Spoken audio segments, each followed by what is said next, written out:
Good morning, students. Let's start today's topic. આજનો topic શેનો છે? કક્ષકો અને ક્વોન્ટમ આંક. કક્ષકો અને ક્વોન્ટમ આંક.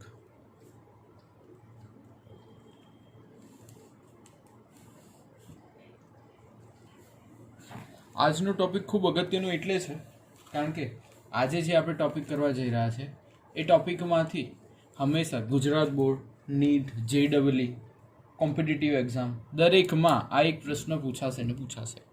કોઈને કોઈ પ્રશ્ન આનો પૂછાશે અને થોડો સમજવા માટે અઘરો પણ છે.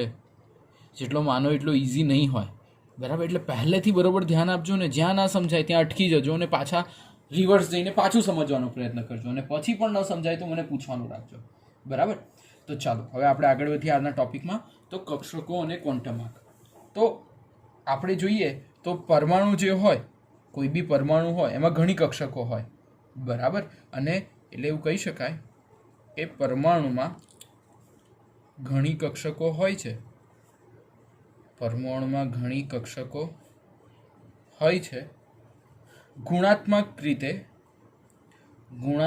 રીતે તેને કદ, આકાર અને દિક્વિન્યાસ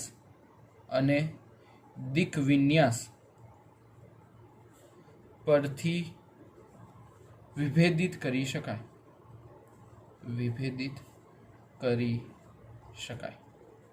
એટલે કે એવું કહી શકાય કે દરેક પરમાણુમાં ઘણી વધારે કક્ષકો હોય, બરાબર? તો એને એના દિક વિન્યાસ પરથી નક્કી કરી શકાય.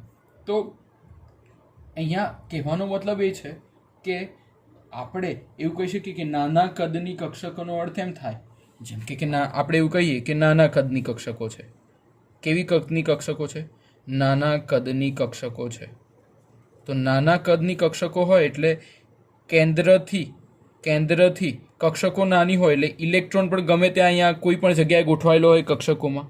એટલે કેન્દ્રથી જો નાના કદની કક્ષકો હોય તો ઇલેક્ટ્રોનનું અંતર કેવું હોય? નાના કદની કક્ષકોમાં ઇલેક્ટ્રોનનું અંતર કેન્દ્રથી કેવું હોય? ખૂબ જ ઓછું હોય. ઇલેક્ટ્રોનનું અંતર ઓછું હોય, કેન્દ્રથી પણ, એ ખાસ ધ્યાન રાખવાનું. કેન્દ્રથી ઇલેક્ટ્રોનનું અંતર ઓછું હોય. કેવી કક્ષકોમાં? નાના કદની કક્ષકોમાં, બરાબર? અને જો મોટા કદની કક્ષકો હોય તો અંતર વધારે હોય, બરાબર? તો આ રીતે આપણે દરેક કક્ષક 3 ક્વોન્ટમ આંક નક્કી કરે છે. દરેક કક્ષકની આપણે જો વાત કરીએ તો એ દરેક કક્ષક જે છે એ 3 ક્વોન્ટમ આંક 3 ક્વોન્ટમ આંક નક્કી કરે છે. કયા 3 ક્વોન્ટમ આંક? તો પહેલો છે n, જેને કહેવામાં આવે છે મુખ્ય ક્વોન્ટમ આંક. nને શું કહેવામાં આવે છે? મુખ્ય ક્વોન્ટમ આંક. nને શું કહેવાય? મુખ્ય ક્વોન્ટમ આંક. પછી છે બીજો, જેને કહેવામાં આવે છે L. શું કહેવામાં આવે? L, જેને ઓળખવામાં આવે છે ગૌણ ક્વોન્ટમ આંક. કયો કહેવામાં આવે છે? ગૌણ ક્વોન્ટમ આંક. ત્રીજો છે NL અને ત્રીજો છે M, સ્મોલ m, જેને સ્મોલ m ને કહેવામાં આવે, નીચે સ્મોલ l હોય છે, m ની નીચે સ્મોલ l, જેને કહેવામાં આવે છે ચુંબકીય કક્ષકીય ક્વોન્ટમ આંક. કયો કહેવામાં આવે છે? ચુંબકીય કક્ષકીય ક્વોન્ટમ આંક. અને જે ચોથું જે છે એને કહેવામાં આવે છે ઇલેક્ટ્રોન ભ્રમણ. એને કહેવામાં આવશે S, જેને ઇંગ્લિશમાં કહેવાય સ્પિન. ઇલેક્ટ્રોન ભ્રમણ.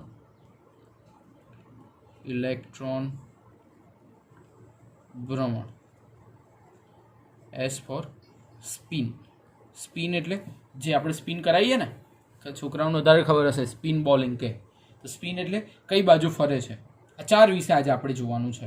આ 4 ખૂબ અગત્યના છે મિત્રો, એટલે બરોબર એક 1 by 1 આપણે કરતા જશું. ખૂબ ધ્યાન આપજો અને જ્યાં ના સમજાય ત્યાં રિવાઇન્ડ કરીને જોજો, એટલે તમને વધારે સમજાય. બરાબર, તો ચાલો પહેલું આપણે જે ચાલુ કરીએ એનાથી ચાલુ કરીએ, મુખ્ય ક્વોન્ટમ આંકથી. શેનાથી ચાલુ કરીએ? મુખ્ય ક્વોન્ટમ આંક, જેને કહેવામાં આવશે સ્મોલ એન. શું કહેવામાં આવશે? Small N. મુખ્ય ક્વોન્ટમ આંક એટલે કે સ્મોલ એન. તો સ્મોલ એનની ચર્ચા જો આપણે કરીએ તો મુખ્ય ક્વોન્ટમ આંકનું મહત્ત્વ શું છે? મુખ્ય ક્વોન્ટમ આંક એનનું મહત્ત્વ શું છે? તો એન હંમેશા ધન પૂર્ણાંક સંખ્યાઓ હશે. એનનો મતલબ શું થશે? એન એ હંમેશા ધન પૂર્ણાંક સંખ્યાઓ હશે. પહેલો પોઈન્ટ એ લખવાનું કે ભાઈ એની સંખ્યાઓ હંમેશા ધન સંખ્યાની જ હશે.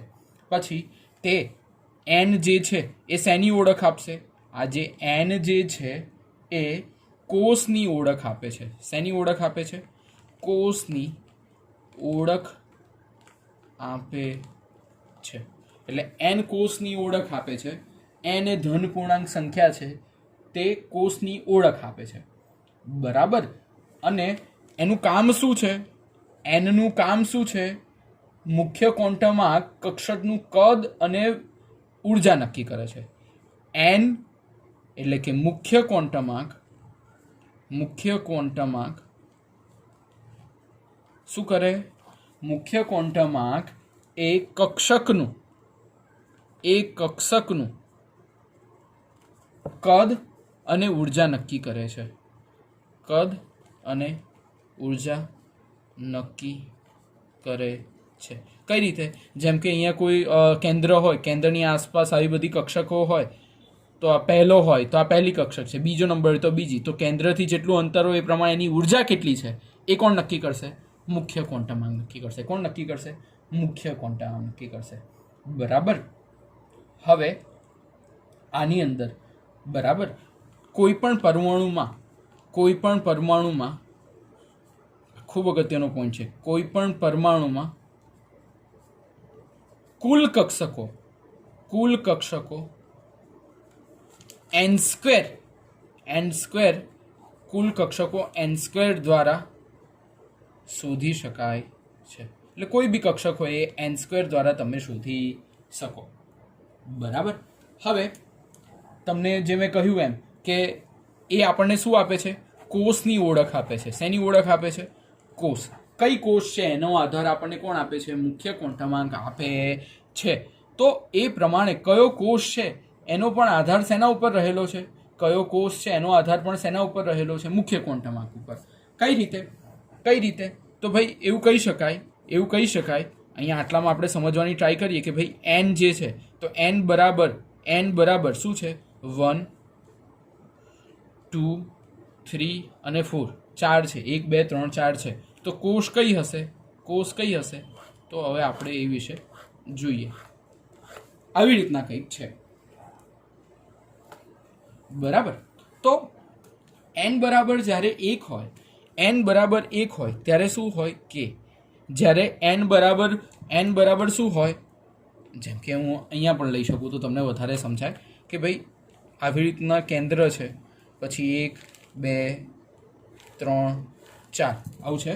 તો અહીંયા n બરાબર 1 હોય, n બરાબર 2 હોય, n બરાબર 3 હોય અને n બરાબર 4 હોય. 1 હોય તો k, 2 હોય તો શું થાય? l, પછી 3 હોય તો શું થાય? m, પછી શું આવે? n. તો કોષ કઈ આવે? k, l, m અને n. એટલે કેન્દ્ર પછી k, l, m અને n. આ પણ નક્કી કોણ કરશે? મુખ્ય ક્વોન્ટમ આંક નક્કી કરશે. બરાબર. તો અહીંયા એવું કહી શકીએ કે જેમ મુખ્ય ક્વોન્ટમ આંક વધે,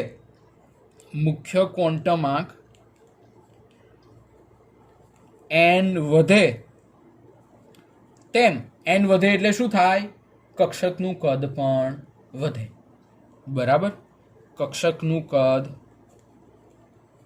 વધે એટલે કક્ષકનું કદ વધે તો ઇલેક્ટ્રોન કેન્દ્રથી શું હોય? કક્ષક જો વધે, જો કક્ષક n બરાબર 4 હોય તો ઇલેક્ટ્રોન કેન્દ્રથી દૂર હોય, એટલે ઇલેક્ટ્રોનનું કેન્દ્રથી અંતર પણ વધે. વધે. શેમાં? મુખ્ય ક્વોન્ટમ આંકની વાત કરું છું. બરાબર. ખૂબ અગત્યનો પ્રશ્ન. મુખ્ય ક્વોન્ટમ આંક, જો કે બધું જ અગત્યનું છે આજનું, તો એવું કહી ન શકાય કે આ અગત્યનું ને આ નથી અગત્યનું, પણ દરેક વસ્તુને પ્રોપર સમજીને કરજો. તો આ થઈ ચર્ચા શેની? મુખ્ય ક્વોન્ટમ આંકની. બરાબર. ચાલો હવે આપણે આગળ વધીએ એટલે આવશે ગૌણ ક્વોન્ટમ આંક, જેના 4 નામ છે. 4 રીતે આ થિયરી પૂછાય છે, એટલે ખાસ ધ્યાન રાખજો. હા, ચાલો બીજો પ્રશ્ન જે છે હવે એન પત્યો ભાઈ. હા, એન પત્યો. કયો પત્યો? મુખ્ય ક્વોન્ટમ આંક પત્યો. હવે જોવાનો છે ગૌણ ક્વોન્ટમ આંક. બરાબર. તો ચાલો બીજો જોઈએ, ગૌણ ક્વોન્ટમ આંક.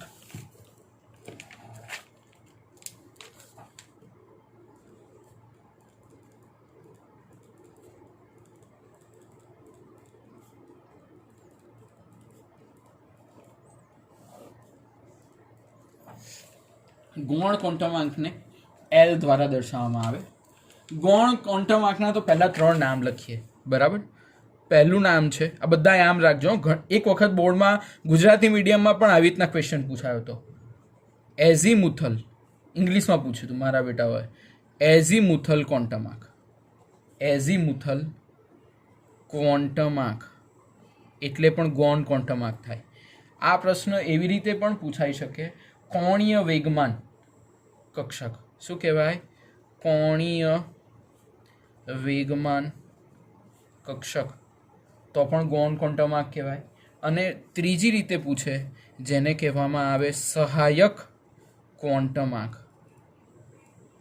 કેવી રીતના પૂછી શકે? સહાયક ક્વોન્ટમ આંક. આ 3 રીતે ગૌણ ક્વોન્ટમ આંક પૂછી શકાય. બરાબર. તો આ 3 જ્યારે પૂછાય ત્યારે લખવાનું કયું તમારે? ગૌણ ક્વોન્ટમ આંક એટલે આ થિયરી લખવાની. બરાબર.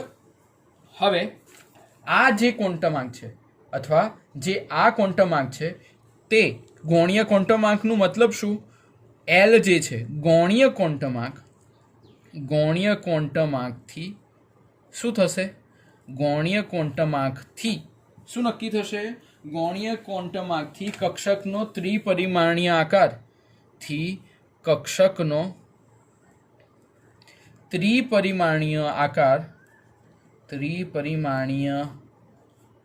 આકાર વ્યાખ્યાયિત કરે છે. એટલે કક્ષકનો આકાર કેવો છે? ત્રિપરિમાણીય છે કે કેવો છે એ નક્કી કરે છે. તો એનના મૂલ્ય માટે એલના મૂલ્યો કોઈ બી હોઈ શકે. બરાબર. તો એલનું સૂત્ર છે એ થશે n-1, જ્યાં n બરાબર મુખ્ય ક્વોન્ટમ આંક. એલ બરાબર શું થશે? n-1. બરાબર. L = n-1. આ એનું સૂત્ર છે. બરાબર. તો હવે આપણે ઉદાહરણ તરીકે લઈએ તો એ પહેલાં આપણે એવું સમજીએ કે એલ પરથી કઈ વિવિધ રીતે આપણે નક્કી કરી શકીએ. તો એ માટે આપણે પહેલાં જોઈએ કે ભાઈ એલ છે. પહેલાં એલ વિશે બીજું આપણે જોઈ લઈએ કે ચલો એક કોઈ ઉદાહરણ લઈ લઈએ એટલે તમને આઈડિયા આવે કે કઈ રીતે થશે. જેમ કે હું તમને કહું એનનું મૂલ્ય 1 છે. તો એલનું મૂલ્ય શું આવશે? 1 - 1 એટલે શું આવશે? 0. શું આવશે? એલનું મૂલ્ય શું આવશે? 0. હવે જોજો હો, જેમ કે એનનું મૂલ્ય 2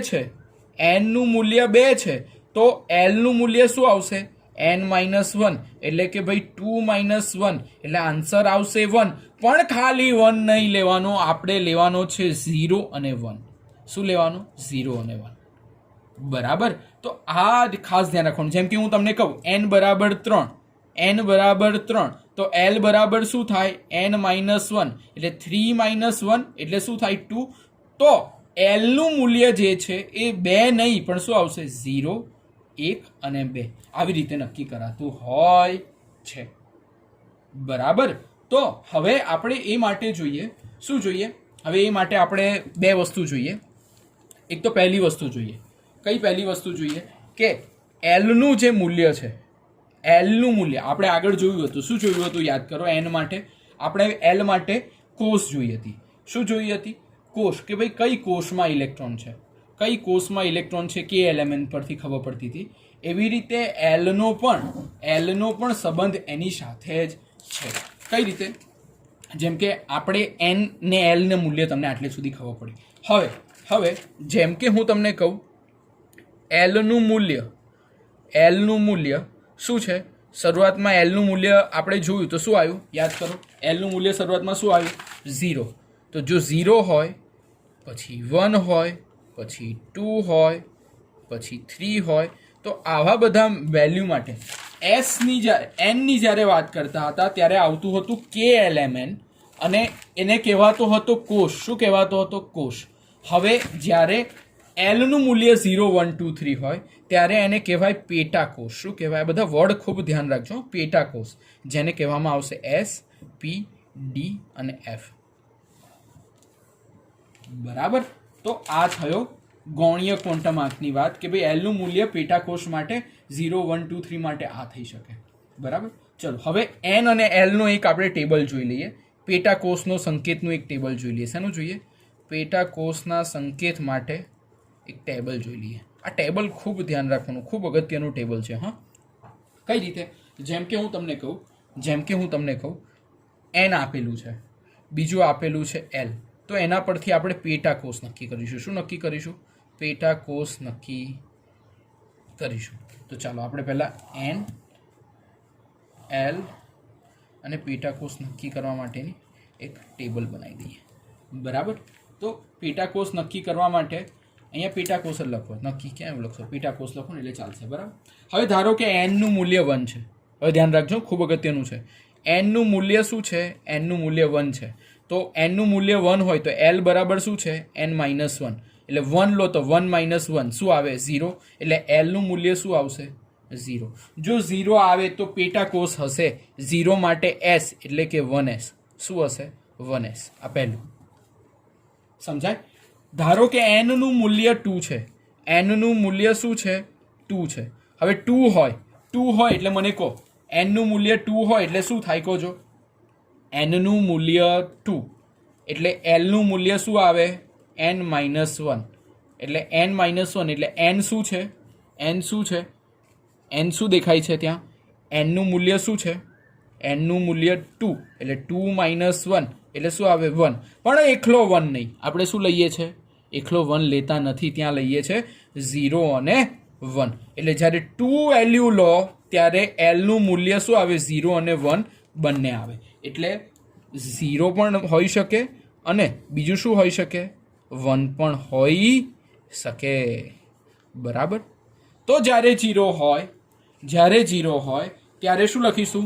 જ્યારે 0 હોય ત્યારે S એટલે 2ના આધારે લખીશું 2S અને જ્યારે 1 હોય ત્યારે P પણ 2ના આધારે 2P. ખાસ ધ્યાન રાખીને સમજજો. જો ન સમજાય તો પાછળ જજો. બરાબર. પણ ગૂંચવાતા નહીં. ચાલો હવે આગળ n બરાબર લઈએ છે 3. શું લઈએ છે? 3. તો 3 લઈએ ત્યારે શું થાય? n બરાબર 3 લઈએ ત્યારે શું થાય? એલનું મૂલ્ય શું આવે? n-1 એટલે 3 - 1 એટલે આવે 2. પણ 2 નહીં, એલનું મૂલ્ય શું થશે? 0, 1 અને 2. તો આપણે હવે લઈએ 0, 1, 2. બરાબર. તો 3ના આધારે 0 હોય તો શું આવે? S આવે. પણ 3ના આધારે શું આવે? 3S. 1 હોય તો P ના આધારે શું આવે? 3 હોય અને 1 હોય તો P ના આધારે શું આવે? 3P. અને 3 હોય અને 2 હોય તો એના આધારે શું આવે? 3D. બરાબર. શું આવે? 3D. સમજાય છે? ચાલો હવે આપણે આગળ વધીએ તો હવે આપણી પાસે શું છે? n બરાબર 4 છે. મારી પાસે જગ્યા નથી એટલે તમારે રફમાં કરવાનું. હા, n બરાબર 4. n બરાબર શું છે? 4 છે. n બરાબર શું છે? 4 છે. જો n બરાબર 4 હોય તો l બરાબર શું આવે? n-1 એટલે 4 - 1 એટલે શું આવે? 3. પણ 3 નહીં, શું લખવાનું? 0, 1, 2 અને 3. તો શું લખીશું? હવે જગ્યા નથી એટલે ગૂંચળું લખું છું. 0, 1, 2 અને 3. ચલો આપણે હવે લખી દઈશું, વાંધો નહીં, આવી જશે. બરાબર. ચાલો 0 માટે શું આવે? એક તો S. પણ 4 માટે શું આવે? 4S. શું આવે? 4 માટે 4S. શું આવે? 4S. પછી 1 હોય તો શું છે જુઓ જોઈએ, પીના આધારે 1ની સાથે આવશે 4p. 2 હોય અને 4ના આધારે લેવા જઈએ તો શું આવશે ડી, એટલે શું આવશે 4d. અને 3 હોય તો 4ના આધારે શું આવશે 4f. બરાબર.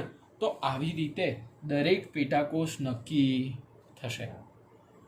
બરાબર. કઈ રીતે પેટાકોષ નક્કી થાય એનો આ ડાયાગ્રામ ખૂબ જરૂરી છે, ખૂબ પૂછાતો હોય છે આ પ્રશ્ન. ગૌણ ક્વોન્ટમ આંક. કયો ક્વોન્ટમ આંક? ગૌણ ક્વોન્ટમ આંક. એટલે તમે વ્યવસ્થિત એને તૈયાર કરજો. તો ચલો આપણે 2 તૈયાર કર્યા. કયા કર્યો? પહેલો મુખ્ય ક્વોન્ટમ આંક અને બીજો કર્યો ગૌણ ક્વોન્ટમ આંક. હવે ત્રીજો કરીએ ચુંબકીય ક્વોન્ટમ આંક. શું કરીએ? ચુંબકીય ક્વોન્ટમ આંક. ચાલો ત્યારે ત્રીજો જે છે એનું થશે ચુંબકીય ક્વોન્ટમ આંક. ચુંબકીય ક્વોન્ટમ આંક.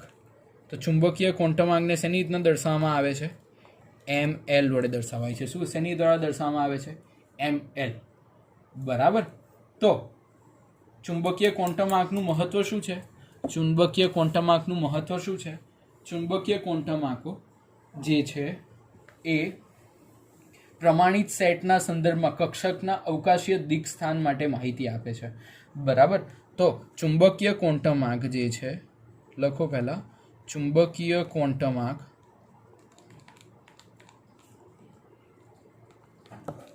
ચુંબકીય ક્વોન્ટમ આંક ml એ પ્રમાણિત સેટના સંદર્ભમાં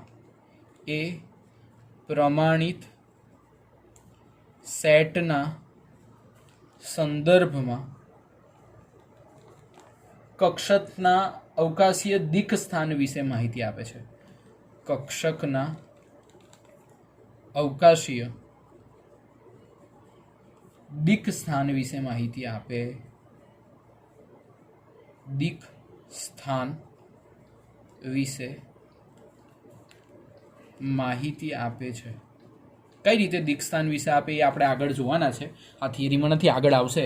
અત્યારે ખાલી એટલું યાદ રાખો, દિક સ્થાન વિશે માહિતી આપે. બીજું આપણે આગળ જોઈશું ત્યારે તમને વધારે સમજાશે કે કઈ રીતે એ માહિતી આપે. બરાબર. હવે આ જે ચુંબકીય કક્ષકીય ક્વોન્ટમ આંક છે તો એના મૂલ્ય કયા હોઈ શકે?